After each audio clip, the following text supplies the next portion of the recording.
नमस्कार जय जगन्नाथ मु सोनाली आपण मान स्वागत करुचे मो यूट्यूब चैनल मोटिवेशनल अपडेट को यही चैनल आपण मैंने आपण दैनंदिन जीवन में किसी नीति शिक्षा और life changing motivational video Piper. यदि प्रथम थर पर मो चैनल को विजिट कर तो सब्सक्राइब करूँ। यही वीडियोटी को पितामाता देखा नित्यंत जरूरी।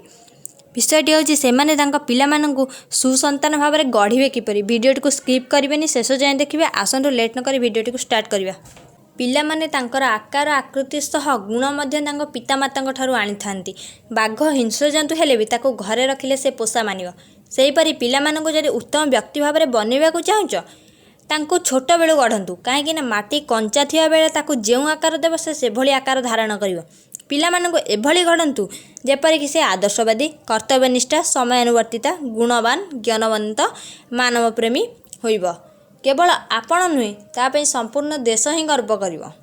पिलामानंकु सुसंतान भाव में गढ़ा हेले पितामाता तो किसी जिनिस जानवाक पड़ो। वीडियोटी को शेष जाए देखूँ जानीपर आपण संतान विश्वविजयी हो। प्रथमतः शैशव अवस्था संतान को गढ़ा शिखतु। पिला जितेबाला छोट थाए ताकू खुआइवाई कि शुआइवाई नाना बाया गीत शुणा जाए। एबे तो से सब ना। एबे वर्तमान समय कार्टून देखा जा द्वारा लाभ तो किसी होई न थाए। यही समय जदि पिलाटी को महापुरुषों कहानी, सफल व्यक्तिंकर संघर्षर कहानी शुणा जाए पिलाटीर माइंड बहुत ही स्ट्रांग होता है एवं से पिला परवर्ती अवस्था सहजरे हार मानि न थाए। शीर्ष में पहुँचवा जाए संघर्ष करुथुव। आम देश में पिलामानंकर उन्नति नहेबार प्रथम कारण होउछन पितामाता। भारतीय पितामातांकर गोटे कार्य रिमोट आउ पिला जी भी काम न करिवो ताकू बाड़ेइबे। किंतु एटा संपूर्ण भाव में भूल। कहीं बाड़ेइबार मध्य गोटे बयस सीमा थाए। जन्मरू 5 वर्ष जाए स्नेहर सह पालन करेंगे। 6 ରୁ 10 वर्ष जाए माड़ मध्यम शासन करेंगे। 10 ରୁ 18 वर्ष जाए पितामाता पिला सह मित्र भली आचरण करेंगे नित्यंत आवश्यक। कहीं यही समय बॉडी रे हार्मोन चेंज होता है जहाँफल कि पिलामाने बहुत भूल कर बसती। आउ एक प्रमुख कारण मन रखिए केबे पिलामानंक आगे अन्यर खराब गुण परनिंदा करेंगे नहीं। कहीं यह फल पिलार मन हिंस्र स्वभाव होता है।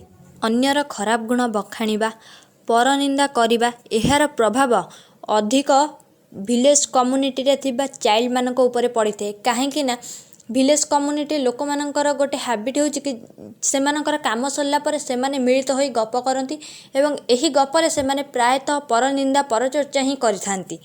तेणु सही समय जदि पाखरे पिला माने थांती तांको मस्तिष्क उपर एहार प्रभाव पड़ी थाए जहाँफल कि पिलामाने हिंस्र स्वभाव हो जाती। गोटे कथा मन रखु निजर संतान को केबे अन्यर संतान सह तुलना करेंगे नहीं। यह द्वारा पिलार मानसिक अवस्था क्षतिग्रस्त होता है। पितामाता शैशव अवस्था परी कैशोर अवस्था नित्यंत गुरुत्वपूर्ण। कैशोर अवस्था पिलामानंक ऊपर अधिक रागिबे नहीं कि गाली करेंगे नहीं। कहीं पितामाता राग और कटुकता पिला को डिप्रेशन को नहीं जाए। पिलामानंकर एही समय पितामाता सतर्क रहिबा आवश्यक। यही समय पिलामानंकर समस्या को बुझाबणार सह समाधान करंतु। पिलामानंको छोट बेलू कर्तव्यपरायण, समयानुवर्तिता, मानव प्रेमी होबाक प्रोत्साहन करंतु। पिलामानंको सर्वदा प्रोत्साहन करंतु। आपणकर एही किछिटा दायित्व अवहेला पई आपणक संतान बणमल्ली परी बणरे झरी जाउची। यही सब टिप्स पिलामानंक ऊपर अप्लाई करी देखंतु। आपणक संतान समस्त हृदय को जीति पारिबो। वीडियोटी जदि भल लगिला लाइक शेयर कमेंट करेंगे। आम सह जोड़ी होगा चैनल को सब्सक्राइब करेंगे। Educational life changing motivational video जहाँकि आप सर्वप्रथम पाइपर। वीडियोटी को एटी शेष कर देखा न्यू वीडियो रे। नमस्कार जय जगन्नाथ।